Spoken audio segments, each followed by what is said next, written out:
हाँ, भारतीय संविधान पर अन्य देशों का प्रभाव।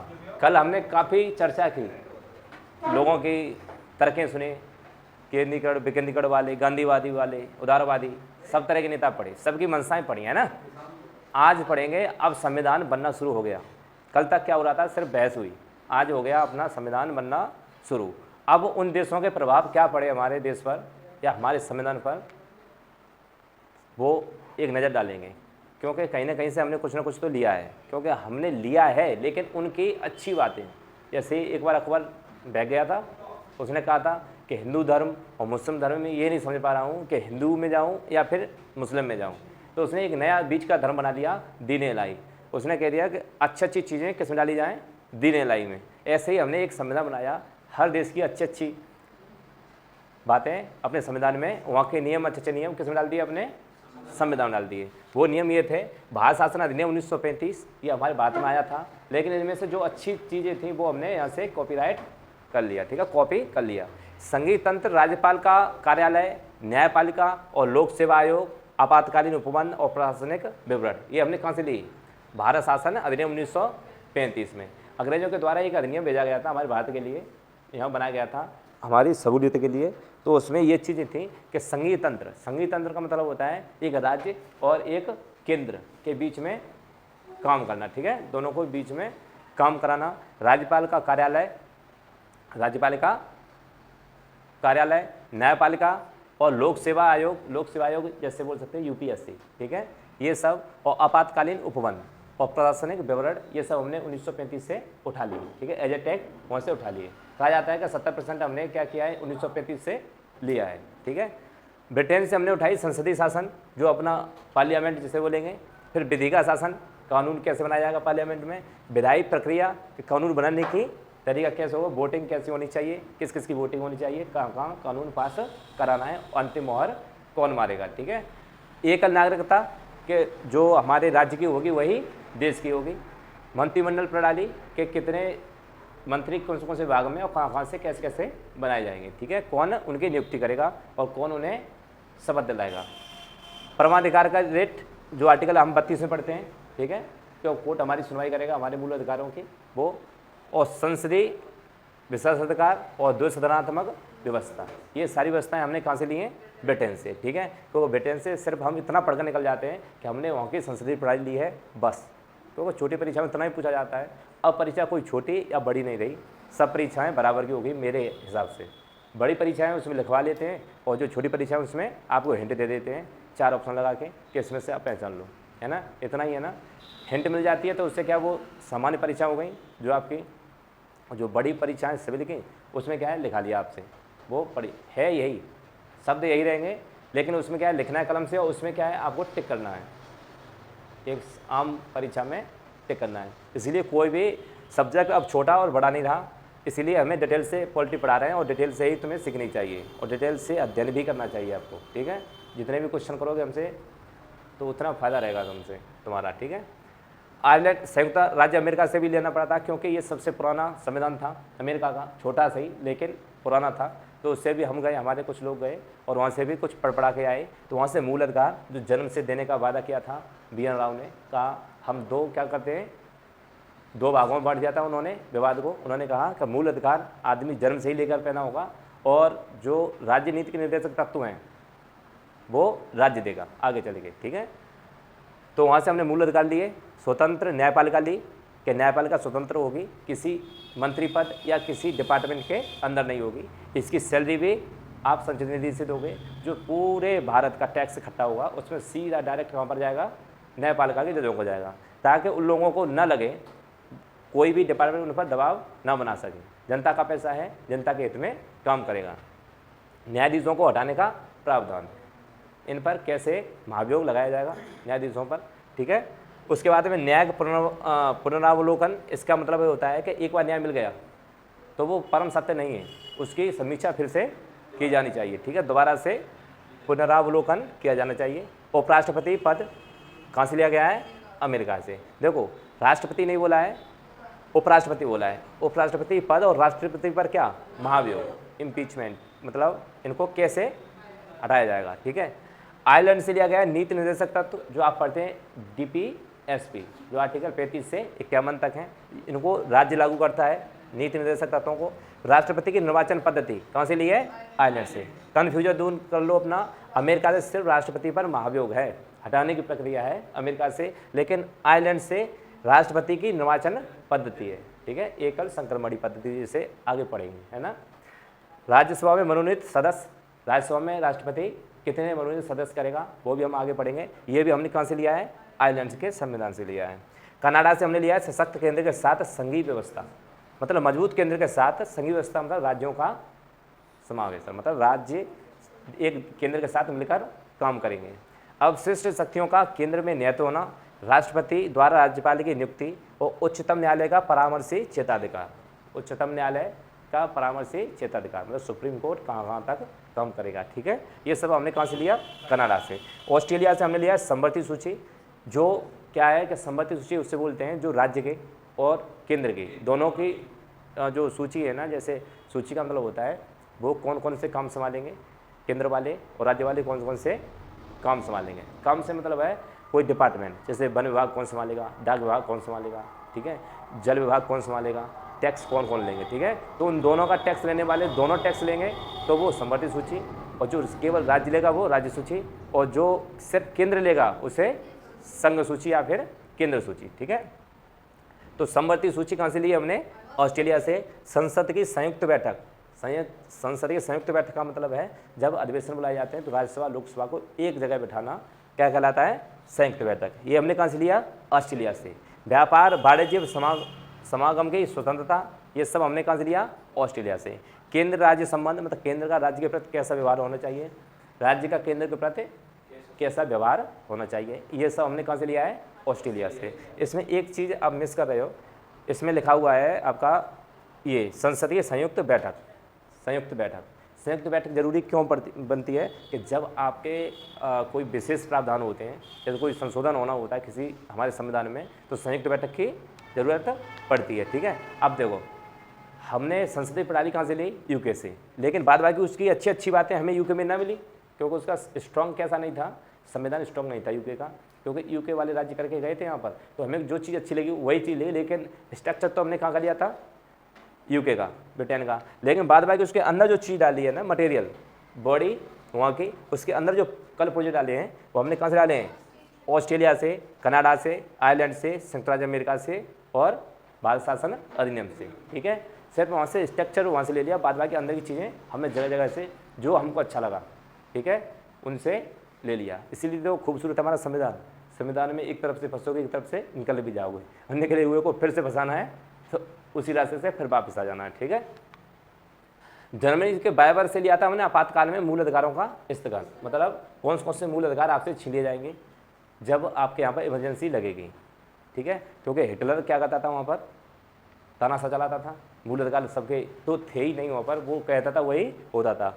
इसलिए वहाँ से हमने लिया कि जर्मनी के बायबर से आपातकाल में मूल अधिकारों का स्थगन, मतलब मूल अधिकार आदमी जन्म से पैदा होता है तब से लेना ही शुरू कर देता है। मेरा मूल अधिकार है शिक्षा चाहिए, मुझे मेरा जन्म अधिकार है, मुझे समाज में इज्जत चाहिए, मेरा मूल अधिकार है मुझे बोलने की अभिव्यक्ति की आज़ादी चाहिए, मेरा मूल अधिकार है कि मुझसे कोई बेकारी ना कराए, इसमें सरकार थोड़ा मुझे पर ध्यान दे।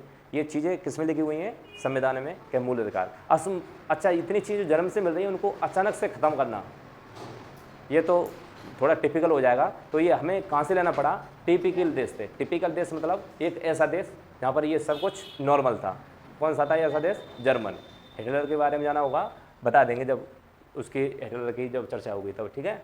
तो जर्मनी से हमने बायमर से, वहाँ के संविधान को बोलते हैं बायमर, वहाँ से लिया आपातकाल में मूल अधिकारों का स्थगन, मतलब वो मूल अधिकार खत्म कर दिए गए, ठीक है, कर दिए जाएंगे कुछ अधिकारों को छोड़कर। आर्टिकल 21 जीने का अधिकार है उसे तो खत्म नहीं कर सकते, आर्टिकल कुछ ऐसे हैं उनको खत्म, 1-2 आर्टिकल 20 और 21 को छोड़कर बाद बाकी खत्म कर दिए जाते हैं, ठीक है, उतनी देर के लिए जब तक इमरजेंसी लगी होती है। इमरजेंसी मैंने बताया था ऐसी परिस्थिति में लगाई जाती हैं, या तो विदेशी आक्रमण हो जाए, या यहाँ पर ऐसा कोई गृह युद्ध छिड़ जाए, या फिर आपके यहाँ पर आपातकाल की मतलब वित्तीय व्यवस्था डिगमगा जाए, ठीक है। 3 कारण में ये चीज़ें खत्म कर दी जाएंगी। यूएसएसआर से हमने रूस से लिया था, यूएसएसआर यहाँ पर रूस था पहले, जो रूस है वही यूएसएसआर था। 1992 से पहले ये एक ही था, 1992 में ये 16 देशों में बट गया। मूल कर्तव्य हमें देखो, मूल अधिकार तुम्हें जन्म से मिले हैं, कुछ तुम्हारे भी तो बदले में कुछ होना चाहिए देश के लिए, देश से सब कुछ लेते ही रहोगे, कुछ देना भी तो सीखें। तो ये मूल कर्तव्य हमने बाद में कहाँ पर जोड़े, रूस से लिए, बाद में जोड़े संविधान के बाद, बहुत दिन बाद, ठीक है, 76 में आके। प्रस्तावना में न्याय और न्याय की सामाजिक आर्थिक और राजनीतिक न्याय भी हमने यूएसएसआर से लिए और अपनी प्रस्तावना में जोड़ दिए, ठीक है। फ्रांस से लिया हमने गणतंत्र और प्रस्तावना में स्वतंत्रता और समता बंधुता, ये सब हमने कहाँ से लिया, फ्रांस से। दक्षिण अफ्रीका का संविधान संशोधन प्रक्रिया ली कि जब कभी हम क्या करें, कभी ऐसा कुछ आर्टिकल लिख जाए जो लोगों के हित में ना हो सकता है किसी के हित की रक्षा न करे, ठीक है, स्वाभिमान की रक्षा न करे, तो उसको हटाना हो या फिर कुछ जोड़ना हो तो उसमें संशोधन प्रक्रिया होनी चाहिए। आर्टिकल 368 हमने कहाँ से लिया, फ्रांस से, ठीक है। समता और बंधुता ये सब दक्षिण अफ्रीका से क्या लिया हमने, संविधान संशोधन प्रक्रिया। राज्यसभा में सदस्यों का निर्वाचन, जापान से लिया हमने विधि द्वारा स्थापित प्रक्रिया। ये थे तुम्हारे लिए हुए, ठीक है। इन देशों का प्रभाव था हमारे संविधान पर। संविधान की आलोचना हुई थी इन चीज़ों को लेकर, तो 1935 के अधिनियम की कार्बन कॉपी कहा गया कैसे, हमारे संविधान को। लोगों ने कई लोगों ने वहाँ पर जो देखो, यहाँ पर कहीं भी कोई भी काम होता है तो पक्ष विपक्ष दोनों होते हैं।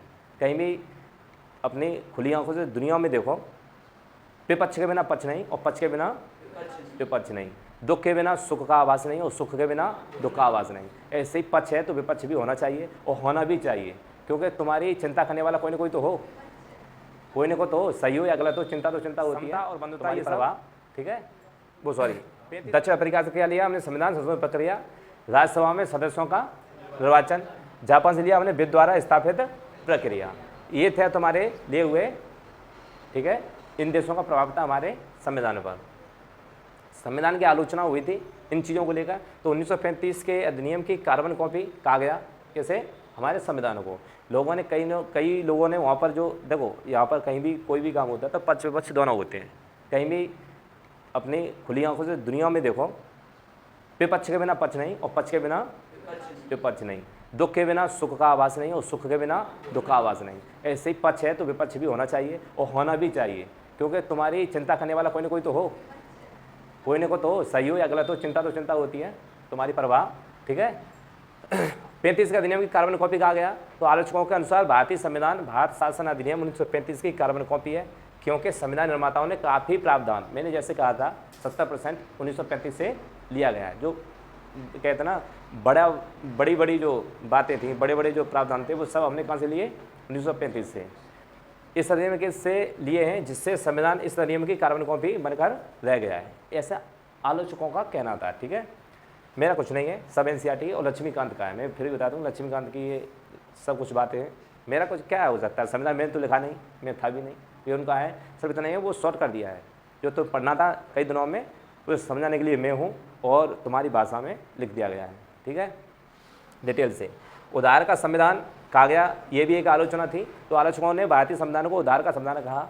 इन्होंने कहा, इनकी तर्क ये थी कि तुमने अपना संविधान नहीं लिखा, लोगों को इधर उधर भेज कर वहाँ के संविधानों को पढ़वा कर वहाँ के संविधानों को इस संविधान में मिला दिया है, इसीलिए ये जटिल हो गया है और लंबा हो गया है, जिससे आम आदमी इसको समझ नहीं सकता।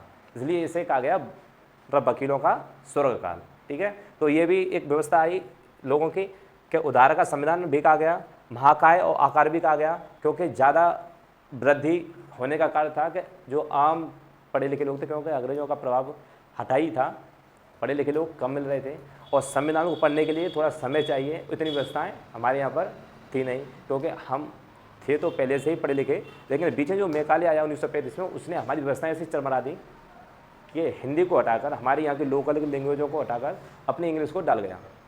वो ऐसी इंग्लिश से नहीं तो हम पूरी तरह से इंग्लिश सीख पाए और अपनी हिंदी भी भूल गए, ठीक है। तो उस चीज़ को, और वही चीज़ हमारी लिखी है संविधान में, इंग्लिश और हिंदी। इंग्लिश वाले थे ज़्यादा नहीं थे और हिंदी वाले इतना, क्योंकि यहाँ पर उन्होंने हमको पूरी तरह से निचोड़ लिया था फाइनेंशियली, तो पढ़ने के लिए इतनी व्यवस्था थी नहीं, तो ऐसा बन गया। तो उन लोगों ने, कुछ लोगों ने कहा कि महाकाय आकार है इसका, लोग कैसे पढ़ेंगे इसे, और जब पढ़ेंगे तो समझेंगे कैसे कि हमारे देश से चलेगा कैसे, ठीक है। तो आलोचकों के अनुसार ये व्यवस्था थी उनकी, विशाल विस्तृत है और बहुत लंबा और जटिल भी है, बहुत लंबा और जटिल भी। तो ये संविधान की आलोचना हुई इनकी। उसके बाद में भारतीय अथवा भारतीयता विरोध विरोधी इसको कहा गया। तो आलोचकों के अनुसार भारतीय संविधान अभारतीय या अभारतीय का मतलब जो भारत का नहीं है और भारतीयता विरोधी है, क्योंकि यह भारत की राजनीतिक परंपराओं अथवा भावनाओं का प्रतिनिधित्व करता है, उनका पक्षधर है। ठीक है, यह भारतीय परिस्थितियों के लिए अनुपयुक्त है, अकारण है और संविधान सभा के सदस्य लक्ष्मी नारायण साहू का कहना था कि जिन आदर्शों पर यह प्रारूप गढ़ा गया है उसमें भारत की मूलभूत आत्मा प्रकट नहीं होती। यह संविधान उपयुक्त सिद्ध नहीं होगा और लागू होने के फौरन बाद ही टूट जाएगा। ऐसा कहना था तुम्हारा साहू नारायण का। ठीक है, नारायण साहू का। गांधीवादी दर्शन से दूर है ये, क्योंकि गांधी जी चाहते थे वो चीज़ इसमें बहुत कम झलक देखने को मिल रही है। सिर्फ 3 आर्टिकल दिखते हैं, 40, 43 और 47। उसके बाद में सारा का सारा गांधी जी का है ही नहीं। ठीक है, तो ये व्यवस्था थी, गांधी दर्शन से दूर है। आलोचकों के अनुसार भारतीय संविधान गांधीवादी दर्शन और मूल्यों का प्रतिनिधित्व नहीं करता। संविधान सभा के सदस्य के हनुमथैया के अनुसार कहा गया कि यह वही संविधान है जिसे महात्मा गांधी कभी नहीं चाहते थे और नहीं ऐसे संविधान का उन्होंने विचार किया होगा। एक तो मैंने भी स्पीच सुनी थी कि एक बार जो प्रारूप समिति के अध्यक्ष थे डॉक्टर BR अम्बेडकर, मैंने सुना है, मैं तो था नहीं उस समय, ऐसा बताया जाता है अम्बेडकर साहब ने 1952 में जब राज्यसभा में थे तो उन्होंने ये कहा था पहले उठकर, अगर जब मुझे मौका मिलेगा तो फिर से संविधान लिखने का मौका मुझे मिलना चाहिए, क्योंकि वो मुझ पर दबाव में लिखवाया गया था। वो जैसा होना था वैसा संविधान नहीं बन पाया, क्योंकि ये जटिल हो गया है, हमें बनाना था थोड़ा सरल। वकीलों का स्वर्ग आ गया, जैसे मैंने बताया कि वकीलों का स्वर्ग तो इसलिए हो जाएगा क्योंकि उन्होंने पढ़ाई की 3 साल, उसी की सिर्फ मीडिएटर बने एक वहाँ तक। अब वकीलों की हालत हो गई है ख़राब। आज की ही खबर है कि एक जो अपने 51वें CGI आए हैं, उन्होंने स्पष्ट कह दिया है कि वकीलों को उनके हुनर का पैसा लेते तो हैं, लेकिन क्या है उनका हुनर है नहीं वकालत लायक। तो डॉक्टर अपना तरक्की कर रहे हैं, इंजीनियर अपनी तरक्की कर रहे हैं, लेकिन वकील किसी बड़े वकील के नीचे रहकर अपना गुजारा कर रहा है और वो सीधा डायरेक्ट क्या कर रहा है, फैसला कर रहा है, पैसे लेता है, एक नीचे वाले जज को खिलाता है और निकाल देता है, क्योंकि वो पूरी तरह से कर नहीं रहा है व्यवस्था। तो वकीलों का स्वर्ग भी कहा गया ऐसे। राष्ट्रध्वज की बात करेंगे, राष्ट्र के प्रतीक की बात करेंगे तो राष्ट्रध्वज की लंबाई और चौड़ाई का अनुपात होता है 3:2। 2:3 भी ऑप्शन होता है। 3 क्या इसकी लंबाई है और 2 क्या है चौड़ाई है। तो ध्यान रखना 3 सबसे पहले लेके आना है, ऐसे ऐसे 3 और 2 ऐसे, पहले ऐसे जाओगे तब ऐसे आओगे, 3:2। ये अब चौड़ाई अनुपात लंबाई बताए तो 2:3 हो जाएगा। चौड़ाई अनुपात लंबाई यानी 2:3 हो जाएगा। अच्छे से पढ़ना। 24 तिल्लियाँ इसके चक्र में है जो 24 घंटे का प्रदर्शन करती हैं और 24 घंटे का बाद जैन मुनियों के हिसाब से 24 तीर्थंकरों का भी, ठीक है, प्रदर्शित करती हैं। 22 जुलाई 1997 को राष्ट्रीय ध्वज अंगीकृत किया गया था। 47 है यहाँ पर, ठीक है, 47 को राष्ट्रीय ध्वज अंगीकृत किया गया था। राष्ट्रीय ध्वज को तैयार करने वाले व्यक्ति कौन थे? पिंगली वेंकैया थे। राष्ट्रीय चिन्ह की बात करें तो भारत का राज्य चिन्ह सारनाथ स्थित अशोक स्तंभ की अनुकृति है। चक्र के बाईं ओर घोड़ा अदम्य शक्ति, परिश्रम और गतिशीलता दर्शाता है और दाईं ओर सांड कृषि प्रधान अर्थव्यवस्था का प्रतीक है। ठीक है, तो अदम्य शक्ति और परिश्रम गतिशीलता कौन दर्शाता है? घोड़ा, जो किधर है? दाईं साइड है, बाईं ओर है। और दाईं साइड जो सांड है वो कृषि प्रधान अर्थव्यवस्था का प्रतीक माना गया है, क्योंकि हमारा भारत कृषि प्रधान रहा है। ये लिया कहाँ से लिया गया है? तो मुंडकोपनिषद का सूत्र वाक्य सत्यमेव जयते देवनागरी लिपि में लिखा हुआ है। और 26 जनवरी 1950 को राष्ट्रीय चिन्ह अपनाया गया था। जिस दिन हमने गणतंत्र बनाया उस दिन राष्ट्रीय चिन्ह को अपना लिया गया। राष्ट्रगान की बात करें तो जनगण मन 52 सेकंड से लगती है। संक्षिप्त गायन की अवधि 20 सेकंड है। कुल पद हैं इसमें 5। लिखा रचनाकार कौन थे? लिखाया किसने? रविन्द्रनाथ टैगोर ने। बांग्ला भाषा में रचित था। ये गया तो 1911 में गया था दिल्ली अधिवेशन में। और 24 जनवरी 1950 को राष्ट्रगान अपनाया गया था। देखो लिख तो पहले ही गया था बहुत, लेकिन 1911 में, लेकिन अपनाया कब गया? 24 जनवरी 1950 को। यह सर्वप्रथम 27 दिसंबर 1911 को इंडियन नेशनल कांग्रेस के कोलकाता के 26वें अधिवेशन में गाया गया था। गायन अवधि 52 सेकंड थी इसकी, 20 सेकंड संक्षिप्त गायन है और कुल पद हैं इसके 5। याद रखना। राष्ट्रीय गीत वंदे मातरम, रचनाकार इसके बंकिम चंद्र जी। यह गीत बांग्ला भाषा में लिखित आनंद मठ से लिया गया है। यह गीत पहली बार 1896 में इंडियन नेशनल कांग्रेस के 12वें अधिवेशन कलकत्ता में गाया गया था। ठीक है, राष्ट्रीय पंचांग भी लिया गया। तो राष्ट्रीय पंचांग सर्ग संबंध पर आधारित है। राष्ट्रीय पंचांग हमारा कैलेंडर, राष्ट्रीय बंकिम चंद्र चटर्जी ने लिखा है। गाया एक महिला थी जो संविधान सभा में उन्होंने गाया था, शायद उनका नाम है, मैं बता दूंगा अभी, ठीक है, सरला देवी चौटाला, ठीक है। राष्ट्रीय पंचांग सख संबंध पर आधारित है। इसका पहला महीना चैत है और चैत से ही चैत वैशाख जेठ आषाढ़ ऐसे स्टार्ट होता है। वर्ष का प्रथम दिन है 22 मार्च, अर्धवर्ष का प्रथम दिन 21 मार्च। राष्ट्रीय पशु, भारत का राष्ट्रीय पशु बाघ, पैंथरा टाइगर को, क्योंकि ये चुस्त और फुर्तीला था इसीलिए इसे बनाया गया कि हमारे देश का प्रतीक भी स्थान होना चाहिए, एक मजबूत और सशक्त होना चाहिए। तो हमको देखते देखते मिल गया कौन, बंगाल टाइगर, ठीक है। तो टाइगर यानी पैंथरा टाइगर्स। सन 1973 में बंगाल टाइगर को राष्ट्रीय पशु घोषित करने के साथ ही बाघों को बचाने के लिए प्रोजेक्ट टाइगर इंदिरा गांधी जी ने भी शुरू कर दिया। इससे पहले राष्ट्रीय पशु क्या था, शेर था। शेर हमें आलसी लगा, चीता हमें कैसा लगा, फुर्तीला। तो पहले शेर था, बाद में हमने चीता को बना दिया। राष्ट्रीय पुष्प, तो भारत का राष्ट्रीय पुष्प है कमल, ठीक है। यह पवित्रता, उपलब्धि, लंबे जीवन और अच्छे भाग्य का प्रतीक है, ठीक है। राष्ट्रीय पक्षी की बात करेंगे तो भारत का राष्ट्रीय पक्षी भारतीय मयूर है, जिससे बोलते हैं पावो क्रिस्टेटस, इसका वैज्ञानिक नाम है, ठीक है। पूछ भी लिया था कभी पावो क्रिस्टेटस क्या है, उसमें दे देगा राष्ट्रीय पशु है, राष्ट्रीय पक्षी है, या ऐसे दे देगा, ठीक है। 26 जनवरी 1963 में इसे राष्ट्रीय पक्षी घोषित किया गया। राष्ट्रीय वृक्ष बरगद है। इसको कौन सी डेट में अपनाया गया था, 1950 में ही। इससे अस्वस्थ वृक्ष के रूप में जाना जाता है। अस्वस्थ का मतलब है स्वस्थ रखने वाला। राष्ट्रीय फल इसे आम यानी मैंगीफेरा इंडिका, इसका साइंटिफिक नाम है, इनको जरूर याद कर लेना। पहले आम की जगह ये लिख दिया था, आदमी कन्फ्यूज, ठीक है। इसे 1950 में राष्ट्रीय फल घोषित किया गया था। राष्ट्रीय नदी, भारत की राष्ट्रीय नदी गंगा भागीरथी है। 4 नवंबर 2008 को मनमोहन सिंह की अध्यक्षता में गंगा को